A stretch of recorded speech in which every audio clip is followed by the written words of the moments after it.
Muy buen día. Vamos a continuar con el diplomado en seguridad, salud ocupacional y medio ambiente. En este caso vamos a ver el módulo número 2, lo que se refiere a la legislación de medio ambiente. Como objetivo, pues queremos que al finalizar este módulo, al menos el estudiante tenga en capacidad de comprender las principales leyes medioambientales que rigen las actividades industriales en el Perú, que deberían considerarse cuando se implementa un sistema de gestión ambiental. Algunas definiciones: tenemos estudios de impacto ambiental del artículo 25, la ley 28611 nos dice que son instrumentos de gestión que contienen una descripción de la actividad propuesta y de los efectos directos o indirectos previsibles de dicha actividad en el medio ambiente físico y social a corto y largo plazo, así como la evaluación técnica de los mismos.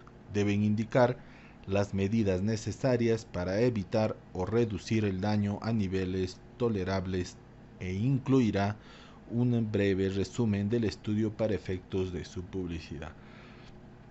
Obviamente, un impacto ambiental se tiene pues que estudiar, ¿no? Para ver qué puede ocasionar al medio ambiente, puede ser un efecto positivo o negativo, y también ver cómo se va a mitigar pues, el daño que puede causar.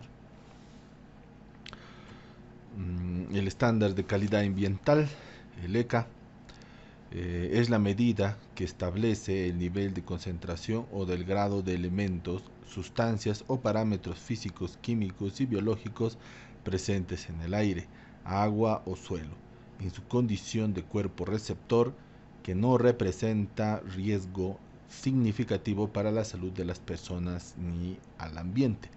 Según el parámetro en particular a que se refiera, la concentración o grado podrá ser expresada en máximos o mínimos o rangos. Entonces el estándar es, o sea, digamos, cómo debe estar los componentes de determinado elemento, ¿no? Por ejemplo, cuánto debe haber de determinados elementos en el agua o en el suelo, qué cantidad de toxinas puede tener, no sé, un agua, este, qué cantidad de cloro puede tener una piscina. Estos son los estándares de calidad ambiental, ¿no? Que pueden ser expresados en máximos o pueden ser expresados en mínimos o rangos, que es un poco diferente a lo que es el límite máximo permisible, que es la medida, la concentración o grado de elementos, sustancias o parámetros físicos, químicos y biológicos que caracterizan a un efluente o una emisión, que al ser excedida causa o puede causar daños a la salud, al bienestar humano y al ambiente. En cambio acá pues habla de una emisión, básicamente de lo que se está emitiendo hacia afuera. Por ejemplo, una chimenea no tiene un estándar de calidad ambiental. Es lo que se ve es el límite, o sea, qué tanto puede botar si es una chimenea pues minera, qué tanto puede botar de plomo, qué tanto puede botar de zinc, o sea, qué máximo de fluentes puede tener en lo que esté emitiendo, ¿no? Entonces acá ya se ve emisión, o sea, lo que va saliendo. Por ejemplo, algo muy importante que se ve en la industria es la emisión del dióxido de carbono de las unidades que trabajan con motor diésel. Entonces se le hace una medición en los escapes para ver qué tanto emite y si cumplen con los límites máximos previsibles. Eso es un límite máximo previsible. En cambio, un estándar de calidad ambiental es cómo debe estar, o sea, el nivel mínimo de concentración de lo que ya está ahí. En otras palabras, en un contexto del diésel, pues podríamos ver cuál debería ser el estándar de calidad ambiental del aire en determinada zona de trabajo, cuánto de dióxido, cuánto de monóxido, cuánto de gases nitrosos y cuánto de oxígeno debería tener una zona. Eso es un estándar. Ahí no hay emisiones, pero el límite máximo previsible se aplicaría a las emisiones de los equipos diésel para ver cuánto máximo puede, o sea, deberían emitir. ¿Quiénes son los titulares de operaciones? Todas las personas naturales y jurídicas que realicen proyectos de inversión, de investigación y a toda actividad susceptible de generar impactos negativos en el ambiente. En este caso está especificando impactos negativos, no impactos positivos, porque también hay impactos positivos. Las empresas operadoras de residuos sólidos son empresas que prestan servicios o comercializan con los residuos sólidos, ¿no? Podríamos decir hasta empresas que se dedican pues, a reciclaje. ¿Qué es el ciclo de vida? Son las etapas consecutivas e interrelacionadas que consisten en la adquisición o generación de materias primas, fabricación, distribución, uso, valorización y su eliminación como residuo. Este es muy importante. El ciclo de vida de un producto se ve pues desde el punto, desde su fabricación, cómo lo adquiere nuestro cliente, cómo es el uso que le da nuestro cliente, valoramos su uso y de ahí cómo nuestro cliente elimina, digamos, nuestro producto. Ese es todo el ciclo de vida del producto. El coprocesamiento, el uso de residuos idóneos en los procesos de fabricación con el propósito de recuperar energía y recursos y reducir en consecuencia el uso de combustibles y materias primas convencionales mediante su sustitución. Ese es obviamente, o sea, es un proceso pues de como de reutilización, ¿no? Para recuperar energía y recursos de algo que ya pudo haber sido utilizado. Disposición final, procesos u operación para tratar y disponer en un lugar los residuos como último proceso de su manejo en forma permanente, sanitaria y ambientalmente segura. Acá podemos tener los rellenos sanitarios, ¿no? Que son la disposición final de la basura doméstica que recogen pues de las casas y otros tipos de basura de hospitales y demás empresas que también digamos son parte de lo que el recolector lleva y lleva pues un relleno sanitario y da su disposición final con quemadores de gas, de metano y otro tipo digamos, de disposiciones y dispositivos que permitan pues que sea ambientalmente seguro, ¿no? ¿Quién es un generador? Es una persona natural o jurídica que en razón de sus actividades genera residuos, sea como fabricante, importador, distribuidor, comerciante o usuario. También se considera generador al poseedor de residuos peligrosos cuando no se pueda identificar al generador real y a los gobiernos municipales a partir de las actividades de recolección. Obviamente en este contexto pues los gobiernos municipales están incluidos porque como ellos son los que recolectan, a ellos se les considera pues como generadores, ¿no? de residuos.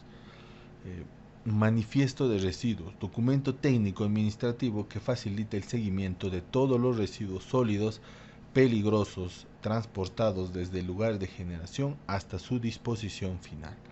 El manifiesto de manejo de residuos sólidos peligrosos deberá contener información relativa a la fuente de generación, las características de los residuos generados, transporte y disposición final, consignados en formularios especiales que son suscritos por el generador y todos los operadores que participan hasta la disposición final de dichos residuos. Es un documento clave para ver cómo se hace, o sea, cómo se trabaja este residuo, el transporte, quién lo genera, dónde se lo lleva y todo lo demás.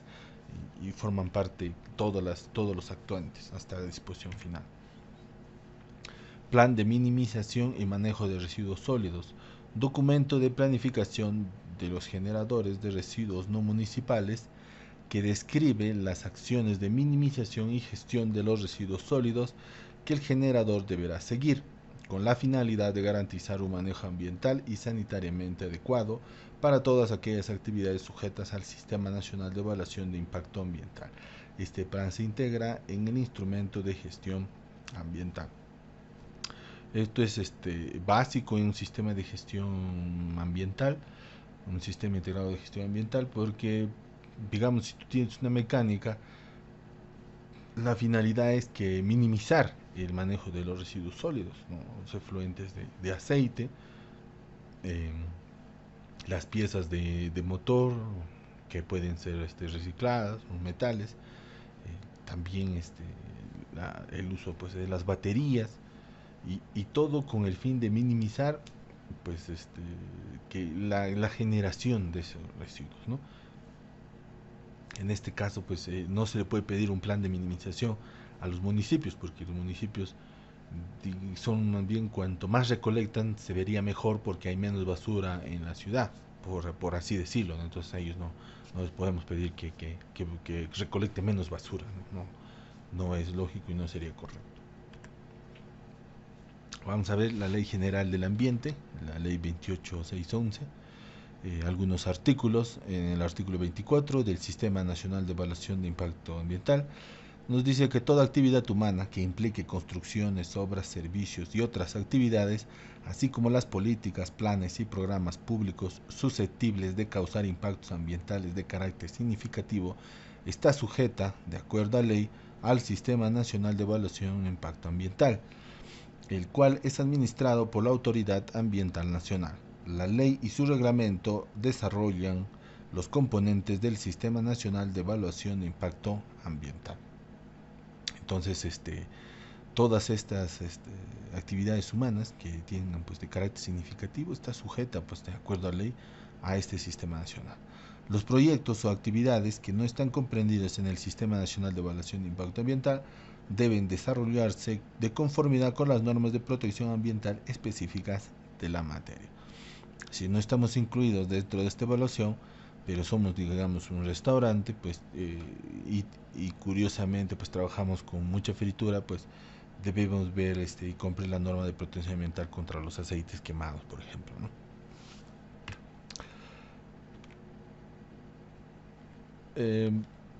Vemos en el capítulo 4, empresa y ambiente, en el artículo 73 del ámbito.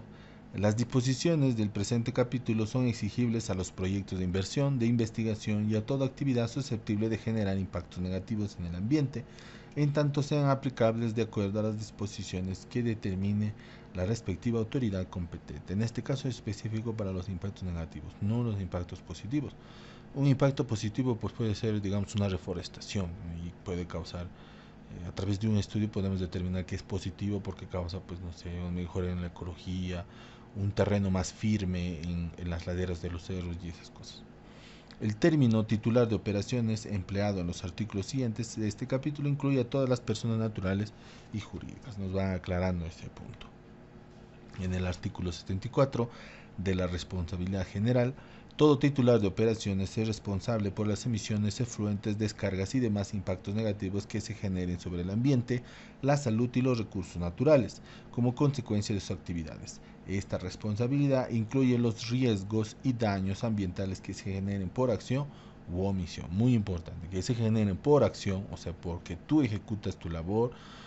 Digamos, tienes una cantera, sacas un poco de arena pues de las riberas de los ríos, estás causando pues un impacto por acción o por u omisión cuando, digamos, abandonas un vehículo, por ejemplo, lo abandonas en medio del campo y aquel se va deteriorando por el paso del tiempo y sus efluentes, lo que había en la batería, los aceites, el combustible, el plástico y todo, pues impacta porque tú no haces nada, ¿no? Esa es la omisión.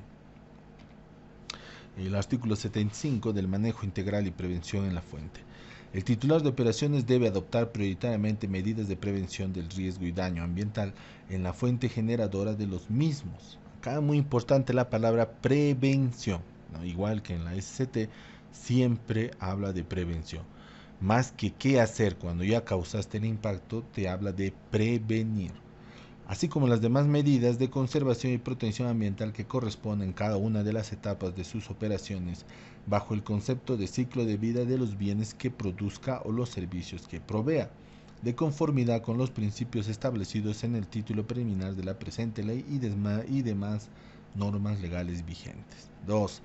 Los estudios para los proyectos de inversión a nivel de prefactibilidad, factibilidad y definitivo a cargo de entidades públicas o privadas cuya ejecución pueda tener impacto en el ambiente deben considerar los costos necesarios para preservar el ambiente de la localidad en donde se ejecutará el proyecto y de aquellas que pudieran ser afectadas por este. Entonces acá es bien claro, desde el punto de vista de prefactibilidad, o sea, antes de siquiera ver si tenemos plata para hacer el proyecto, ya hay que hacer un análisis del impacto al ambiente que va a causar del proyecto. Puede ser un proyecto de construcción, un proyecto pues agrícola, un proyecto digamos paisajista, en el hecho de arreglar las riberas del río y demás. Entonces, y considerar todos los costos que deban ser necesarios para que el ambiente sea pues tan y preservar tan igual como estuvo antes, no cambiar. El artículo 76 nos dice de los sistemas de gestión ambiental y mejora continua. Esta palabrita la vimos en el módulo 1, mejora continua, ¿no? Siempre está presente en la ley. Toda esta ley y todo sistema tiene como objeto también la mejora continua. El Estado promueve que los titulares de operaciones adopten sistemas de gestión ambiental acordes con la naturaleza y magnitud de sus operaciones, con la finalidad de impulsar la mejora continua de sus niveles de desempeño ambiental. Tenemos en el artículo 77, punto 2, las medidas de producción limpia que pueden adoptar el titular de operaciones incluyen, según sean aplicables, control de inventarios y del flujo de materias primas e insumos, así como la sustitución de estos, la revisión, mantenimiento y sustitución de equipos y la tecnología aplicada, el control o sustitución de combustibles y otras fuentes energéticas, la reingeniería de procesos, métodos y prácticas de producción y la reestructuración o rediseño de los bienes y servicios que brinda, entre otras. Eh, Esto pues es parte de cualquier empresa, de cualquier titular de operación que debe adoptar medidas para poder mejorar en todo sentido, no solo sustituyendo sus productos por otros más amigables de forma ecológica, algo así como lo que pasó con esta cadena pues de supermercados que tenemos en Perú, que empezaron a entregar bolsas digamos reutilizables, empezaron a entregar bolsas de composta de maíz que eran biodegradables y de esa forma pues promover un poquito más el reciclaje, ¿no? Al punto de que el Estado pues marcó una ley donde ya no querían o le pusieron un impuesto a las bolsas plásticas y algunos supermercados optaron por cobrarnos y otros ya hasta por no darnos bolsas plásticas con el fin de que nosotros traigamos nuestras bolsas reutilizables o veamos la forma de llevar, ¿no? Esto también pues conlleva a que cuando se reutilizan ciertos tipos de elementos, la tecnología avanza, ¿no? Permite que con menos uso de recursos se pueda hacer tal vez lo mismo, ¿no? De lo que se hacía antes, ¿no? Los motores en los autos, en estas grandes empresas como Ford, Porsche, Ferrari, Toyota, siempre tratan de ser más eficiente el motor para que consuma menos combustible y emita menos dióxido de carbono, ¿no? O sea, cada vez hacerlos más eficientes para que utilicen menos los recursos. Y la reingeniería de procesos, ¿no? Es como cambiar todo tu proceso para que haya menos efluentes, menos emisiones de todo tipo de contaminantes que puedan haber. Y el rediseño de bienes y servicios, pues como rediseñar el producto que tenías, ¿no? O sea, ver que ya no utilices, digamos, un plástico normal, sino un plástico biodegradable. Políticas como las empresas de bebidas, algunas pues empezaron a traer estas botellas de plástico retornables, ya no tanto las de vidrio, sino en promover que el plástico también sea retornable por un límite de uso y, y de esa forma pues digamos crear una cultura de reutilización, ¿no? De la promoción de normas voluntarias, el Estado, en coordinación con los gremios y organizaciones empresariales, promueve la elaboración y adopción de normas voluntarias, así como la autorregulación por los titulares de operaciones para mejorar su desempeño ambiental sin perjuicio del debido cumplimiento de la normatividad vigente. O sea, si alguien quiere proponer algo nuevo para mejorar su control ambiental, pues se le acepta, pero no debe ser, pues digamos, en menor cuantía o en menor calidad de lo que ya dice la ley. Puede ser por encima de la ley, mejorar la ley, obviamente, pero no, digamos, vulnerarla ni pasarla por alto. En el artículo 80 de las normas técnicas nacionales de calidad y ecoetiquetado. El Estado promueve la adopción de normas técnicas nacionales para estandarizar los procesos de producción y las características técnicas de los bienes y servicios que se ofrecen en el país o se exportan, propiciando la gestión de su calidad, la prevención de riesgos y daños ambientales en los procesos de su producción o prestación, así como prácticas de etiquetado que salvaguarden los derechos del consumidor a conocer la información relativa a la salud, el ambiente y los recursos naturales, sin generar obstáculos innecesarios o injustificados al libre comercio, de conformidad con las normas vigentes y los tratados internacionales ratificados por el Estado. Entonces, esto es obvio, ¿no? Estamos en nuestro derecho de saber qué se ha utilizado para fabricar ese producto. Puedes comprar un millar de papel o medio millar de papel y ver pues de qué está hecho eso. Obviamente tiene celulosa de papel, de árbol, es lógico, pero podemos ver, por ejemplo, algunos pues ponen que se ha utilizado un porcentaje de árboles, digamos, reforestados, que implica pues que obviamente hay un proceso ahí de mejora porque se está reforestando. También el hecho que te diga pues que la botella de tal agua viene es biodegradable y se descompone ya no en tantos años sino en muchos años menos, es parte de nuestro derecho a saber qué estamos consumiendo, no solamente en materia de seguridad medioambiental, también en materia de salud, ¿no? ¿Qué estamos consumiendo? En el artículo 83 del control de materiales y sustancias peligrosas, de conformidad con los principios establecidos en el título preliminar y las demás disposiciones contenidas en la presente ley, las empresas adoptan medidas para el efectivo control de los materiales y sustancias peligrosas intrínsecas a sus actividades, debiendo prevenir, controlar, mitigar eventualmente los impactos ambientales negativos que aquellos generen. Entonces, hay sustancias peligrosas específicas, ¿no? Como el mismo combustible, los determinados ácidos y químicos. Entonces, en este caso, pues el titular debe tomar las previsiones, ¿no? Más, digamos, más precisas respecto a ese cuidado de esas sustancias que son muy, muy peligrosas, ¿no? ¿Y por qué? Porque pueden ocasionar pues impactos ambientales muy negativos. No, imagínense un derrame pues de petróleo. Son impactos muy negativos en lo que se respecta al medio ambiente. Vamos a ver de la calidad ambiental en el artículo 113, pues toda persona natural o jurídica, pública o privada tiene el deber de contribuir a prevenir, controlar y recuperar la calidad del ambiente y sus componentes. Entonces acá ya no hablemos de una opción, bien claro dice la palabra deber. Entonces debemos el deber de contribuir a prevenir.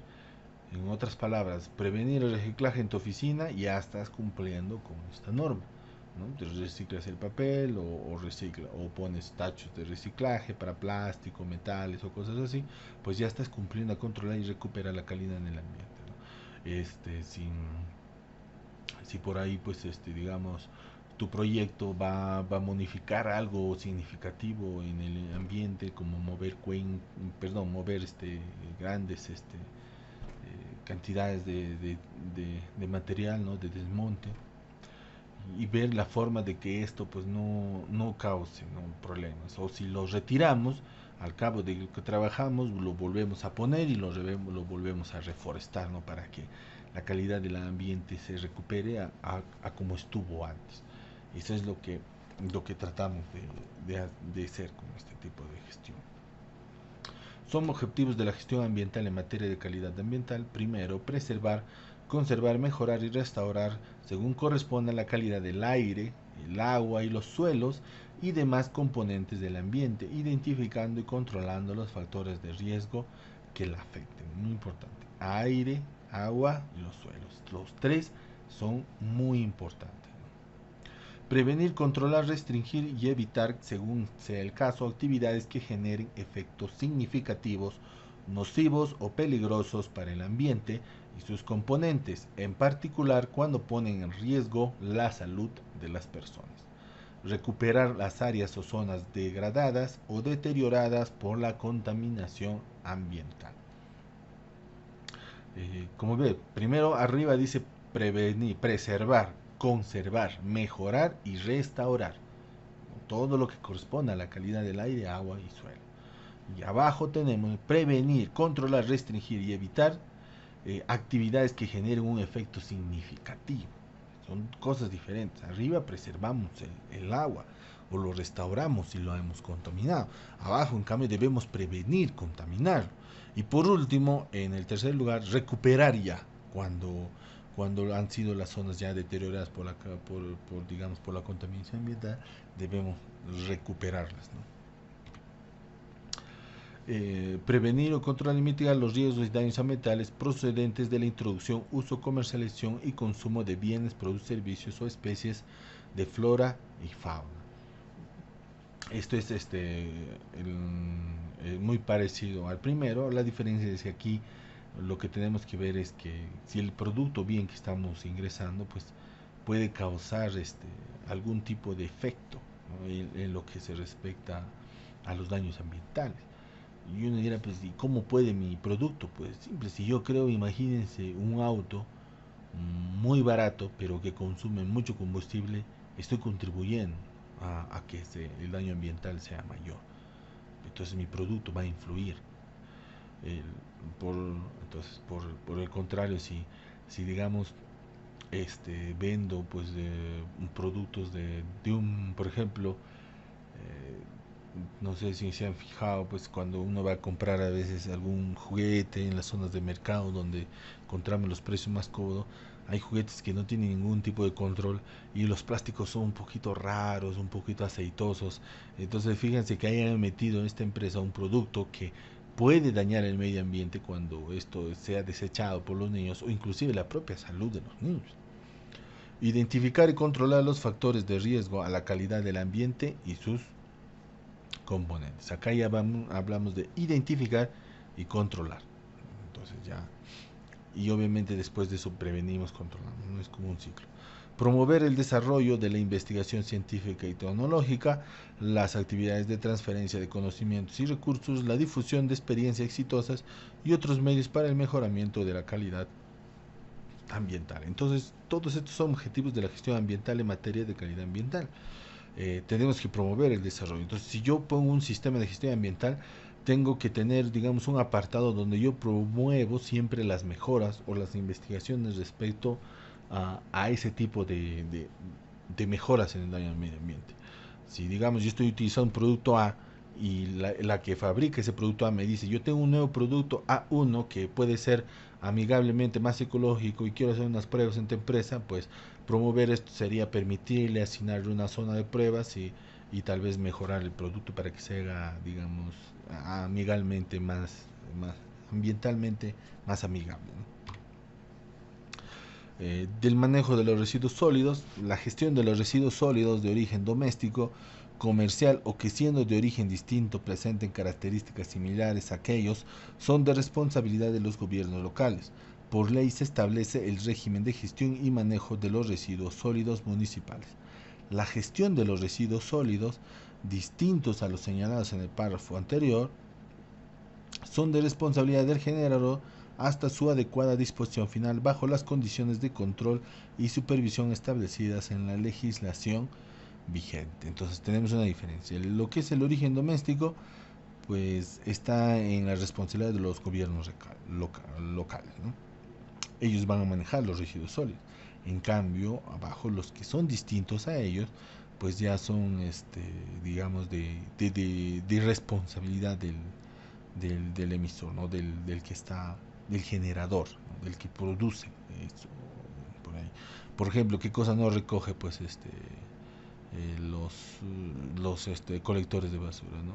Si tú botas un balde grande de aceite quemado de auto, pues no lo recogen. No es su responsabilidad disponer de ese tipo de residuos. Ya no son residuos domésticos, son residuos industriales.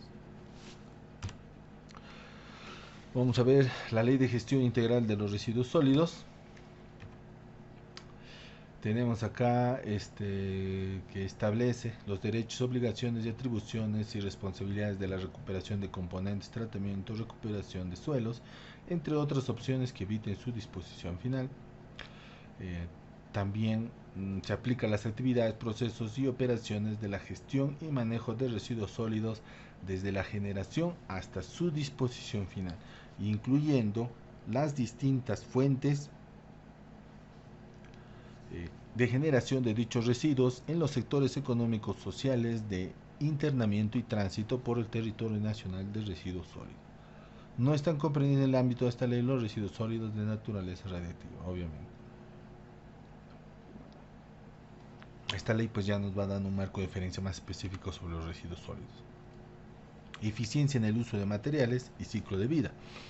La producción de bienes y servicios en todos los sectores productivos del país privilegia el uso eficiente de los insumos y materiales, buscando permanentemente una mayor productividad en el uso de los materiales y la prevención de la generación de residuos a través de, entre otras alternativas, el ecodiseño, la optimización de los procesos productivos, la innovación o la mejora tecnológica y el aprovechamiento de materiales de descarte que constituyen insumos directamente aprovechables por la misma actividad que los produjo o por otras actividades económicas. En este tipo de lo que es la eficiencia del uso de materiales, siempre se hace bajo la perspectiva de una investigación científica, ¿no? Tratar de buscar que los materiales sean de uso eficiente, reutilizables y que la disposición final sea rápida, y no tome, digamos, demasiado tiempo. Por ejemplo, acá en Perú tenemos mucho lo que es los celulares, ¿no? Pero no tenemos una fábrica de celulares, entonces el generador principal no se encuentra. Sin embargo, dice la ley que es el distribuidor. Cuando no se encuentra quién es exactamente el generador principal, pues es el distribuidor el que se debe hacer responsable. En este caso deben hacerse responsables pues, Movistar, Claro, Entel, ¿no? por el producto que ellos venden, que son los teléfonos celulares. No hay muchas campañas de reciclaje de los teléfonos. Asimismo, tampoco a nivel nacional no tenemos tampoco mucha campaña de reciclaje de las baterías, de todo tipo de baterías, ¿no? De celulares, las pilas AA, AAA, ¿no? Que se utilizan en los juguetes y algunos aparatos eléctricos. Pues simplemente lo botamos como doméstico, no tenemos digamos, algo estricto donde uno pueda separarlo.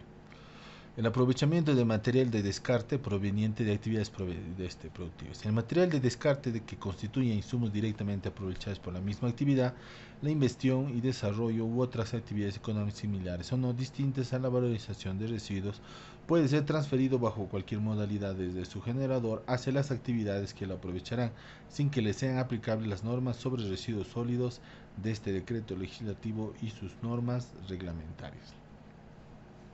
Si mi material de mi producto pues es utilizado por otra empresa para hacer otro tipo de cosas, pues es como que ya no hubiera residuos sólidos, ¿no? Es como que todos los plásticos de todas las botellas que botara mi marca, viene una empresa, las recicla, las recolecta y hace, pues digamos, otro tipo de producto también en base a plástico, pero de menor calidad y que se vuelve a utilizar, ¿no? Entonces ahí es como que pierde su razón, ya no tiene emisión de residuos sólidos la empresa que hacía las botellas primarias, ¿no?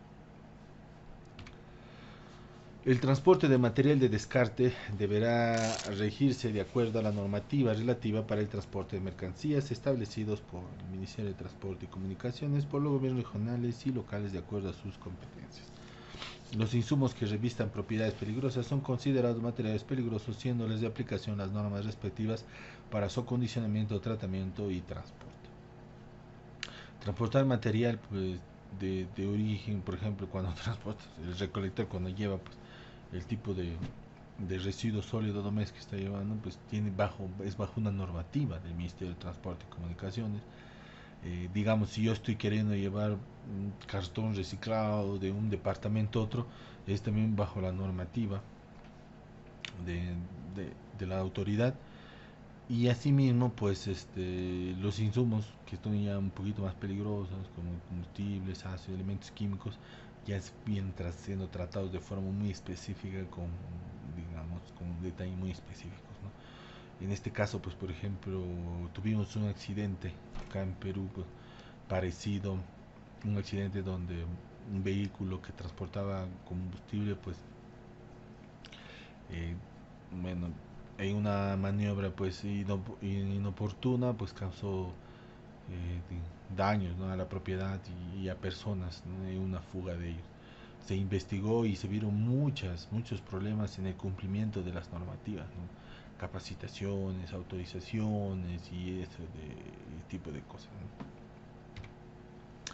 El material de descarte debe ser considerado residuo sólido en caso haya perdido su utilidad como insumo por el transcurso del tiempo, detrimento de su calidad, razones sanitarias u otros factores. Asimismo, debe ser considerado residuo sólido cuando, sin haber perdido su utilidad, vaya a ser destinado a procesos de almacenamiento con fines de disposición final en rellenos sanitarios de seguridad u otra infraestructura similar. Por ejemplo, tenemos pues un material de residuos sólidos de bastante descarte, es el vidrio, ¿no? Entonces, el vidrio pierde su utilidad cuando ya está demasiado fragmentado y demás, entonces ya se considera pues, un material de descarte, ya no se lo puede volver a utilizar. Así igual, pues, digamos, la mayólica que ponen en la casa, un ladrillo muy, digamos, ya demasiado deteriorado, unas varillas de fierro también muy oxidadas y muy deterioradas por el paso del tiempo, todos esos que ya no sirven como ya tienen una utilidad, pues son considerados residuos sólidos, son material de descarte ya. O también cualquiera que aunque pueda ser utilizado, ya esté siendo destinado al relleno sanitario, ¿no? Digamos que puede utilizarse todavía, pero no hay nadie que lo tome y que diga yo lo voy a utilizar, ¿no?, bajo la normativa vigente. Entonces simplemente va al relleno y ya es considerado material de descarte. Responsabilidad extendida del productor. De entre todos se destaca el concepto de responsabilidad extendida del productor, es decir, la responsabilidad que tienen los fabricantes, importadores, distribuidores y comerciantes durante todo el ciclo de vida del producto, incluyendo las fases postindustrial, postconsumo. Esto incluye su disposición final independiente que sea manejado por un operador de residuos autorizado. Entonces, le da bastante responsabilidad al generador, que no importa si, digamos, mi producto va a ser recogido por una empresa A que va a reciclar mi producto para una utilización. No le quita responsabilidad en el sentido de que debe de vigilar o ver, ¿no?, qué hace él con mi producto, porque al final es mi responsabilidad hasta su disposición final, es lo que está diciendo. Esto es bastante engorroso de cumplir, si es factible cuando se tiene todos los actores y un sistema de gestión muy bien implementado. Por ejemplo, hay empresas de avícola que contratan un tercero por ley para que puedan disponer, por ejemplo, de la pluma del pelado, del beneficiado del pollo, y ese es su generador, ¿ve? Ellos generan la pluma, tiene ahí un impacto, ¿no?, que la pluma puede causar un impacto ambiental, que puede ir a los ríos, tapar, digamos, conductos eh, en el desagüe y demás. Y entonces seguirle a este actor para ver qué disposición hace de la pluma, como por ejemplo incinerar, la cosa así, es parte de la responsabilidad del generador.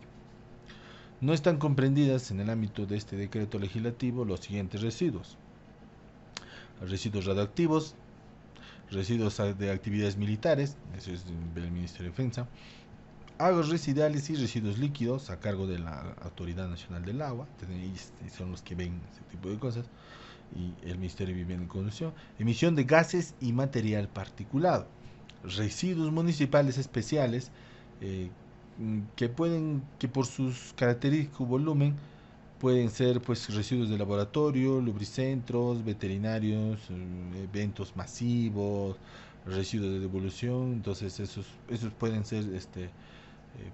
ser tratados con normas específicas y no con esta de gestión integral de los residuos sólidos.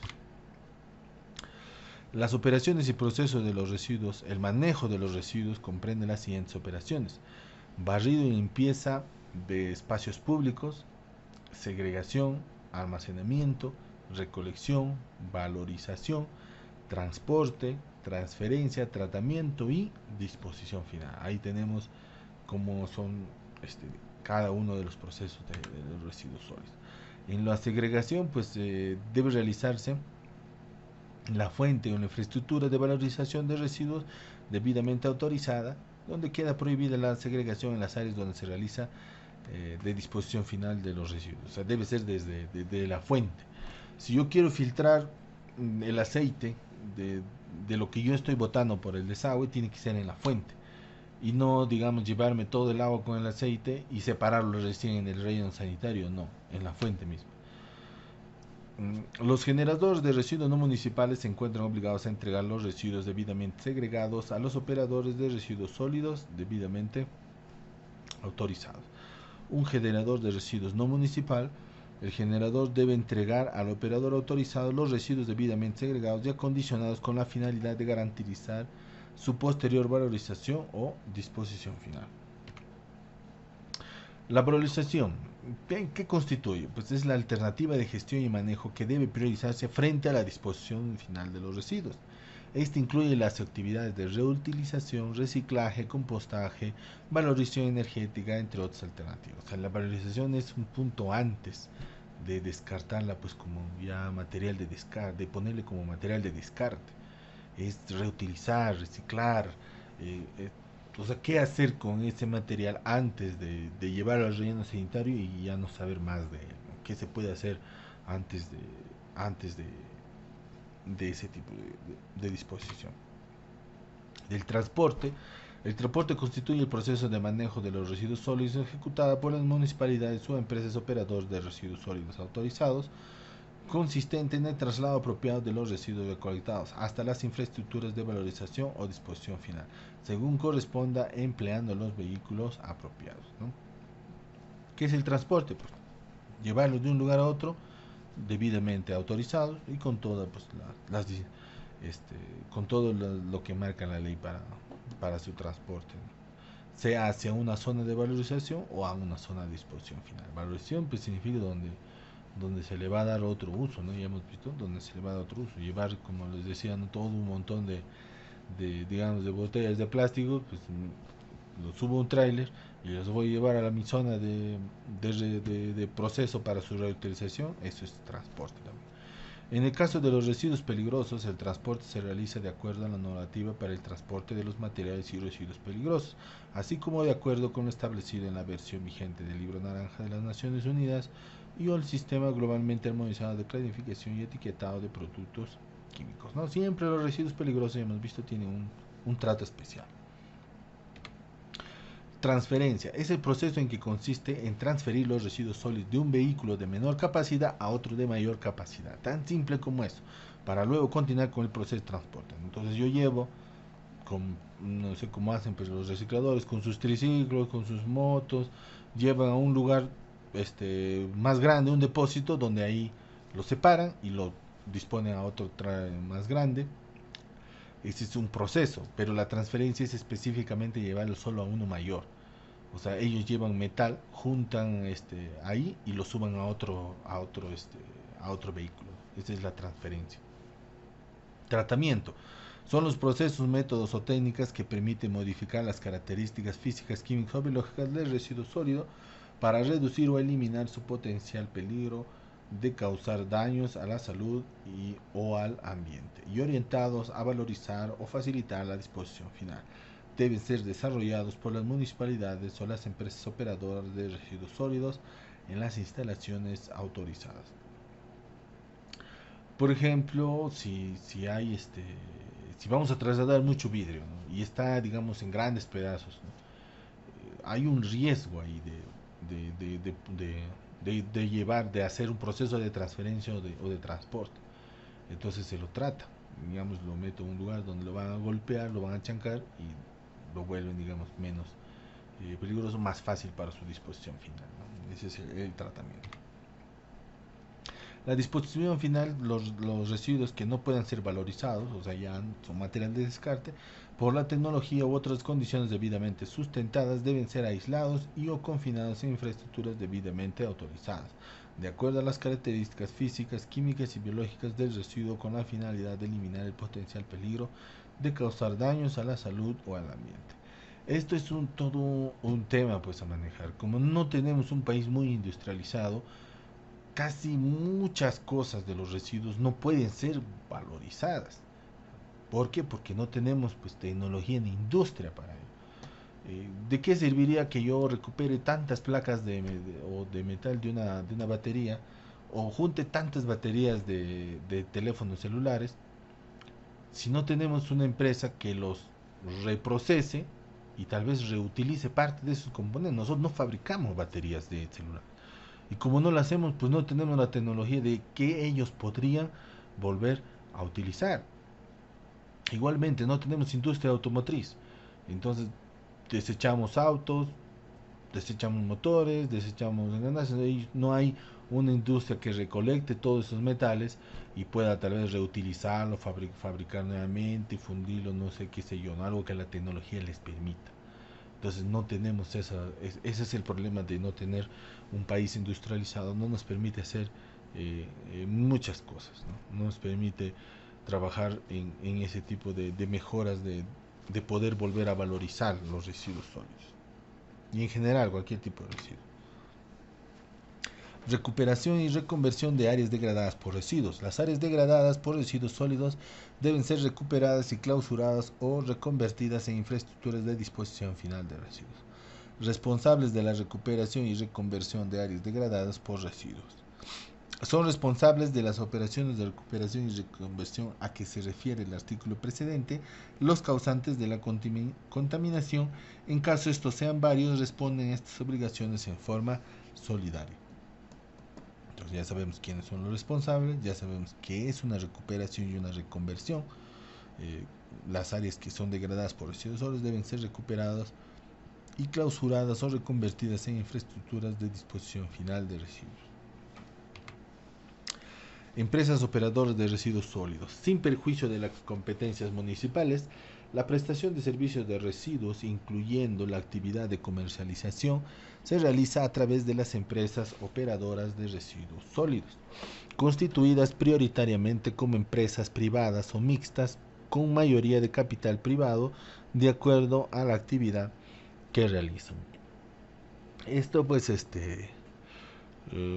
cierto que las municipalidades pueden tener recolectores, pero lo que muchas municipalidades optan es por contratar un tercero, ¿no? Que recoja los residuos domésticos y hagan el servicio de recolector. Para hacerse cargo de la prestación de servicios de residuos o realizar actividades de comercialización, las empresas operadoras de residuos sólidos deben estar debidamente registradas. Obviamente, ¿no? Disposiciones complementarias, los estándares de calidad ambiental y límites máximos permisibles. En tanto no se establezcan en el país estándares de calidad ambiental, límites de máximos permisibles y otros estándares o parámetros para el control y protección ambiental, son de uso referencial los establecidos por instituciones de derecho internacional público como la Organización Mundial de la Salud. O sea, podemos traer un elemento nuevo y como no le tenemos como un ECA o un LMP, podemos optar por estos estándares de derecho internacional para poder manejarnos hasta que la legislación peruana sea vigente, ¿no? Algo así como lo que sucede con nuestras reservas de litio en Puno. No tenemos minería de litio aquí y obviamente pues no estaba preparada la legislación para ese tipo de recursos y ese tipo de fluente que van a producir de ese tipo de residuos y los impactos ambientales que generarán. Todo eso implica hacer nuevos reglamentos, nuevas leyes que permitan pues la explotación saludable de ese tipo y amigable pues, ¿no? con el ambiente de ese tipo de recursos, ¿no? Y mientras, si digamos súbitamente la empresa ya trabajaría, pues tendría que guiarse el derecho internacional. Pero en este caso, pues al ser digamos una explotación bastante prometedora en lo que es cantidades, pues prefieren esperar a tener nuestra propia legislación. Tenemos el reglamento de la ley de la gestión integral de residuos sólidos, que este presente dispositivo normativo tiene como objeto reglamentar el decreto legislativo, la 1278, a fin de asegurar la maximización constante de la eficiencia en el uso de materiales y regular la gestión y manejo de residuos sólidos, que comprende la minimización de la generación de residuos sólidos en la fuente, la valorización material y energética de los residuos sólidos, la adecuada disposición final de los mismos y la sostenibilidad de los servicios de limpieza pública. Los generadores de residuos sólidos, con el artículo 7, no municipales, deben incluir en su plan de minimización y manejo de residuos sólidos estrategias preventivas orientadas a alcanzar la minimización en la fuente. Dicho plan forma parte del instrumento de la gestión ambiental.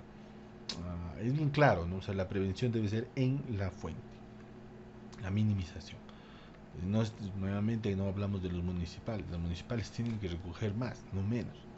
El generador de residuos sólidos no municipales debe reportar la declaración anual sobre minimización y gestión de residuos sólidos no municipales sobre el manejo de residuos sólidos correspondiente al año anterior durante los 15 días primeros del día hábil del mes de abril de cada año, y el manifiesto de residuos sólidos peligrosos durante los 15 primeros días hábiles de cada trimestre.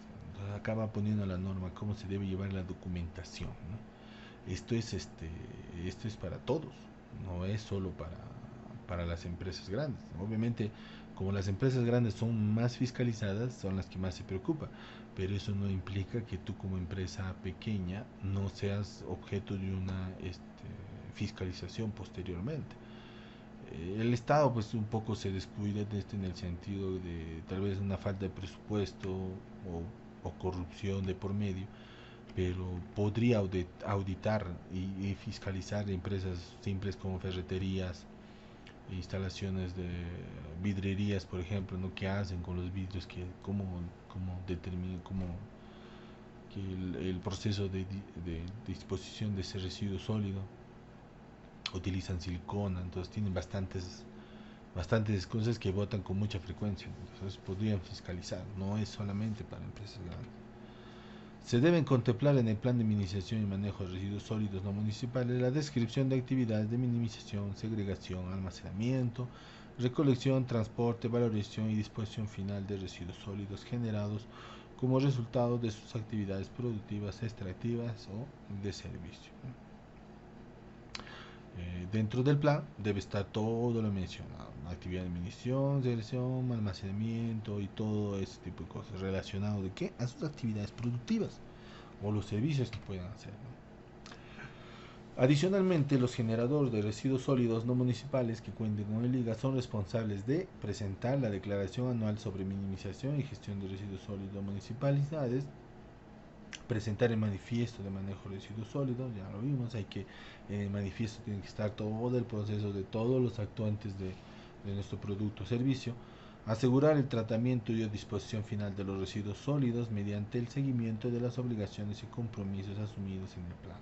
Lo que te comprometes en el plan lo tienes que hacer y tienes que demostrarlo que lo estás haciendo. Incluir en el plan de minimización y manejo de residuos sólidos, el cual debe considerar estrategias y acciones orientadas a la prevención y o minimización y o valorización. Entonces, tres cosas: previenes, minimizas el efluente o valorizas, o sea, lo reutilizas, ¿no? Considera previamente en el IGA los cambios que impliquen el aprovechamiento del material de descarte proveniente de actividades productivas o realizar coprocesamiento conforme a lo establecido en el decreto legislativo 1278. En caso de que los generadores de residuos sólidos municipales se encuentren ubicados en zonas en las cuales no existe infraestructura de residuos sólidos autorizada, deben establecer e implementar alternativas de gestión que garanticen la adecuada valorización y disposición final de los residuos sólidos, las cuales deben ser considerados en el IGA. Entonces, cuando están muy lejos, debe garantizar, dice bien claro. Entonces, ¿qué puede hacer? Construir un relleno sanitario, tal vez no hay plata. Podemos contratar un servicio de transporte, ¿no? Para que se lleven nuestros residuos sólidos al relleno sanitario más cercano. En el artículo 51, los generadores de residuos sólidos no municipales están obligados a segregar los residuos sólidos en la fuente. Eso lo habíamos visto ya en el otro, ¿no? Pero acá lo vuelven a especificar. Tiene que ser en la fuente.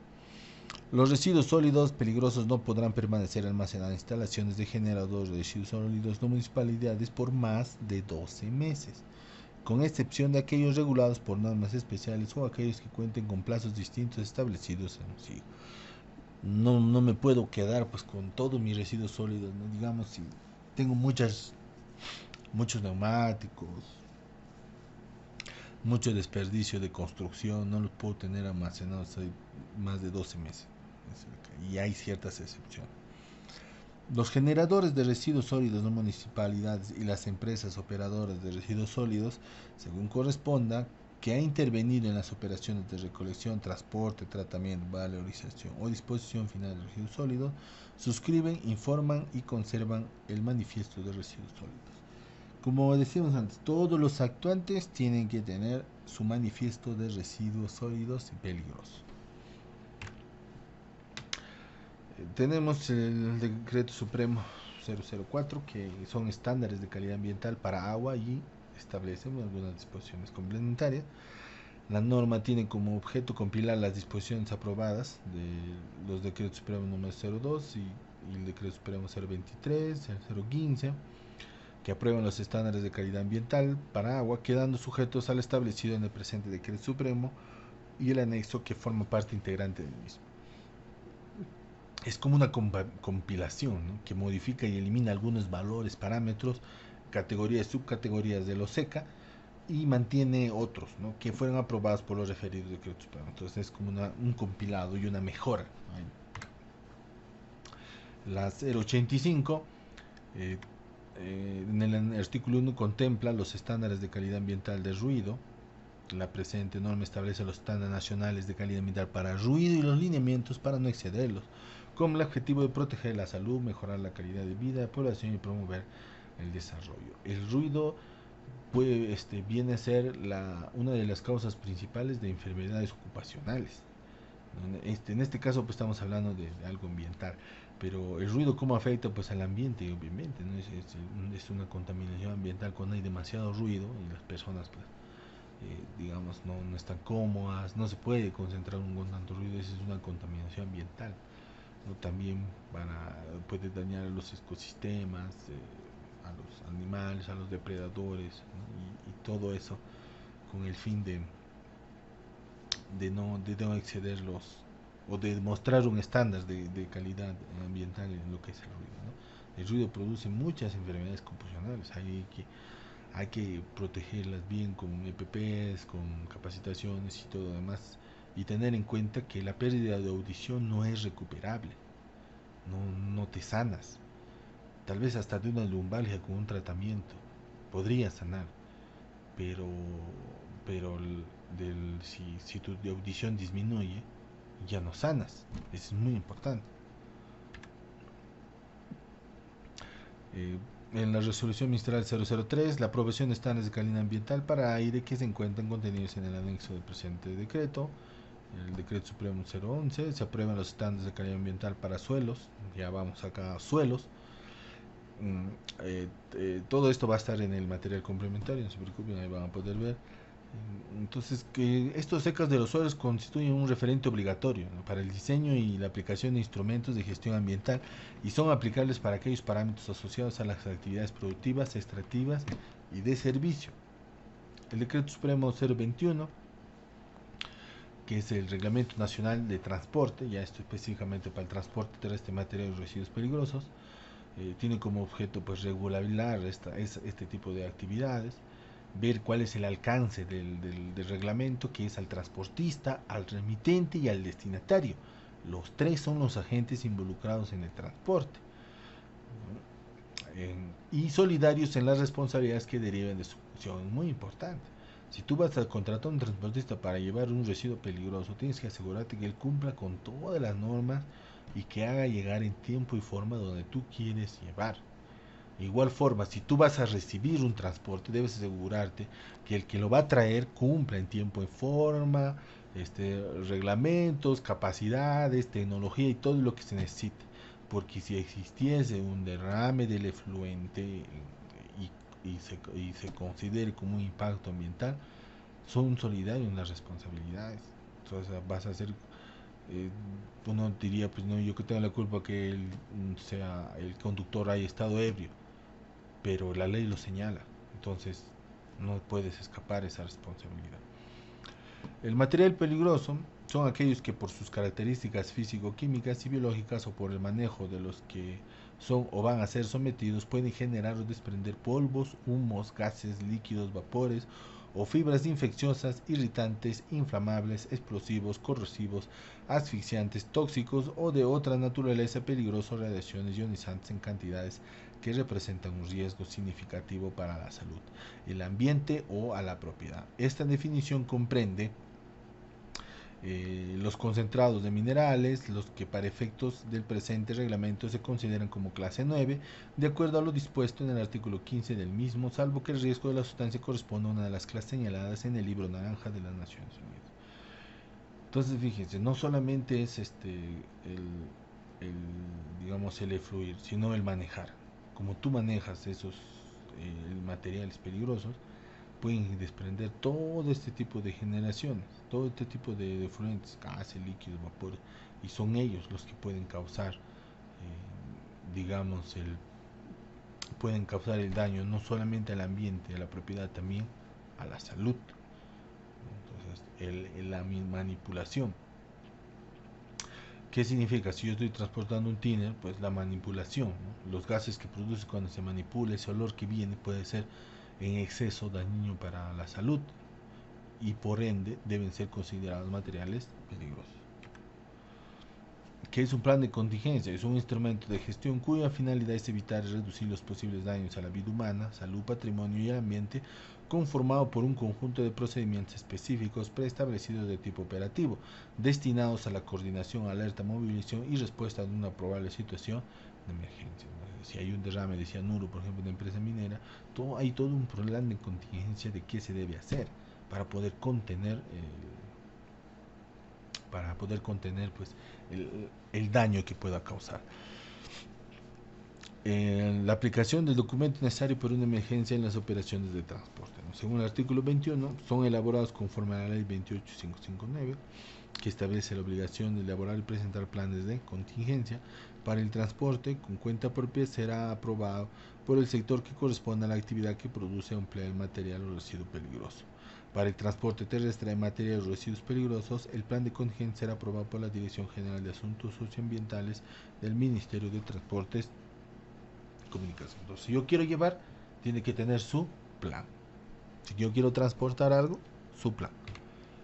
De la capacitación. El personal que interviene en la operación de transporte de materiales, residuos peligrosos, deberá contar con una capacitación básica sobre el manejo de materiales, residuos peligrosos y aplicación del plan de contingencia para dicho transporte, la que será actualizada periódicamente y acreditada con la certificación correspondiente emitida por las entidades de capacitación autorizadas e inscritas en el registro de entidades de capacitación e instructores en el manejo de materiales y o residuos peligrosos a cargo del órgano competente del Ministerio de Transportes y Comunicaciones. El chofer, su acompañante o las personas que van a transportar tienen que estar capacitados en qué están llevando y el riesgo que conlleva, para que sepan cómo actuar ante un eventual accidente o ante una eventual contingencia. Deben saber cómo proceder, qué hacer, tienen que ser conscientes de qué están llevando y cómo lo pueden manejar, ¿no? La capacitación básica y su actualización se efectuará conforme al programa de instrucción teórica y práctica que aprueba el DGTT. La actualización de la capacitación básica se realizará cada 3 años en base a las materias del programa de capacitación básica que aprueba el DGTT. Entonces tenemos acá que cada 3 años debe ser capacitado, como mínimo. Los conductores y maquinistas requieren tener como mínimo educación secundaria completa para recibir la capacitación que refiere el presente reglamento. Esto es con el fin de que con secundaria completa pues al menos se aseguran que entiendan de lo que se está hablando, ¿no? De la documentación para el transporte. Los vehículos usados en el transporte de materiales y residuos peligrosos serán conducidos portando los siguientes documentos: guía de remisión remitente, guía de remisión transportista, hoja de resumen de seguridad, certificado de habilitación vehicular, licencia de conducir de la categoría especial del conductor, copia del certificado de seguro obligatorio por accidente de tránsito, copia de la póliza de seguro que señala el presente reglamento. Del transporte subcontratado, salvo pacto en contrario con el remitente o destinatario, la empresa prestadora del servicio de transporte terrestre de materiales y residuos peligrosos autorizada podrá subcontratar otras empresas.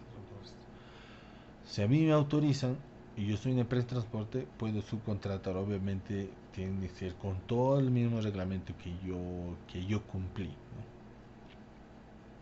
Todos tienen que cumplir el mismo tipo de obligaciones. La aprobación de las normas técnicas esperadas relacionadas con la gestión ambiental.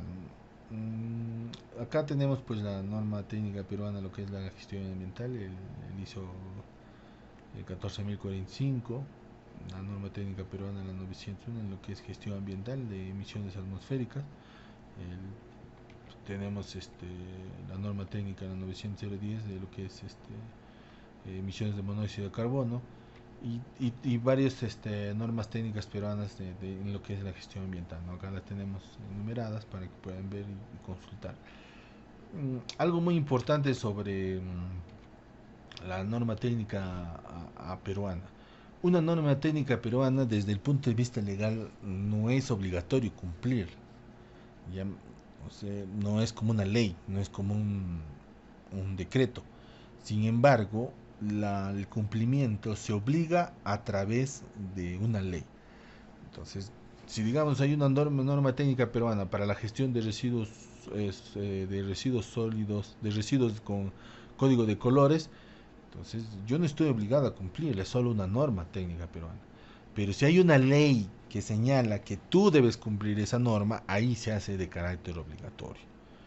¿Entiendes? O sea, una norma técnica peruana es solo una norma que te sugiere cómo hacer, que te da indicaciones de cómo tratar ciertas cosas. Pero cuando ya la ley lo señala, dice que tienes que cumplirla, entonces ahí se vuelve de carácter obligatorio todo lo que marca la norma técnica, ¿no? Tenemos muchas en el Perú.